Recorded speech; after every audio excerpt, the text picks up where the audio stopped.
Hello and welcome to this episode of Forkful of Noodles. I am Krish Mohan. Now I don't want to start this episode in a downer, but we're all going to die.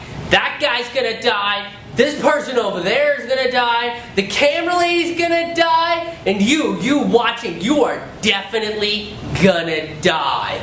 But it's okay. For those of you that don't have the gift of reincarnation, you do have the gift of modern science. Of course, you all remember modern science that brought you great inventions such as the atomic bomb, the toaster, the doohickey that did that thing.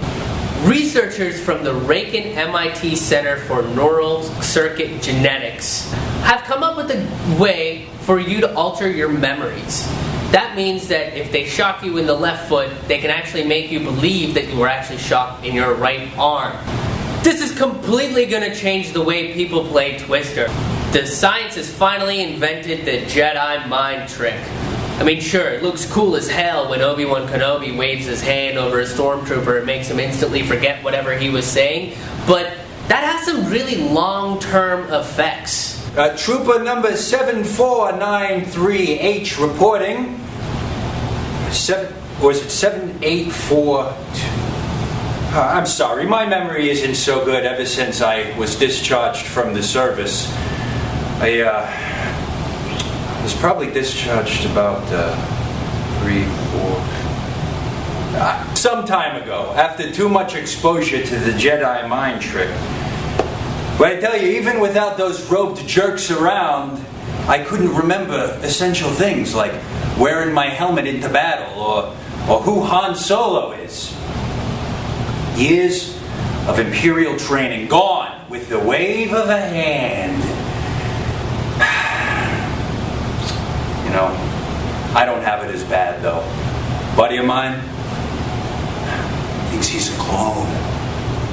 Duke University has actually come up with a way of sending one person's brain signal through the internet into the brain of another person to control what they do. Researchers believe that this neural link is one step away from creating androids and cybernetic robots that can help mankind in a lot of different ways. Which means amputees can finally feel like they actually have an arm. They can actually send the brain signals properly to a robotic arm. There won't be the idea of the phantom limb. We can have drones be controlled by some frat kid in a room while he's pounding away 2 Red Bulls and pretending he's playing Grand Theft Auto 5. Scientists are even talking about the concept of mind uploading, which for those of you unfamiliar with this concept is essentially you shed your meat sacks and you upload everything about yourself onto the internet.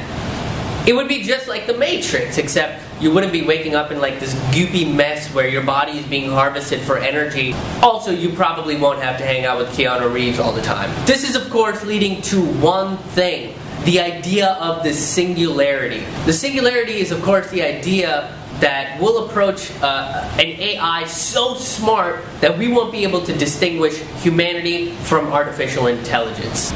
Computers will be just like us, and they'll start to do some of the things that they do, but more efficiently than humans.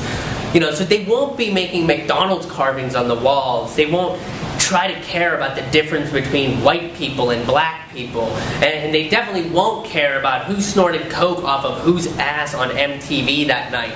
Instead, they will feel and they will think and they will outdo us in all these things. I mean, imagine a future where there's going to be an army of cybernetic robots out there that look just like you and I that are chanting to try to get your jobs with a bunch of ones and zeros. Arguments about race will be taken to the next level. It'll be the meat sacks versus the androids. And I guess the term racist would be thrown out. I guess if you were going to be racist towards androids, you would be a techist, right? It's like the movie I, Robot, right? Except, imagine the character Will Smith plays is a robot, and his lady friend is a robot, and then the robot is a person, which is really messed up. Now that's really techist, because how are you going to have a human try to play like a super advanced, super cool robot, right? I mean, that's kind of like the blackface of the robot community, really. See, this is the kind of arguments we're going to have once we get to the singularity, people. In order to stop the robot uprising, we have to stop depending on technology so much.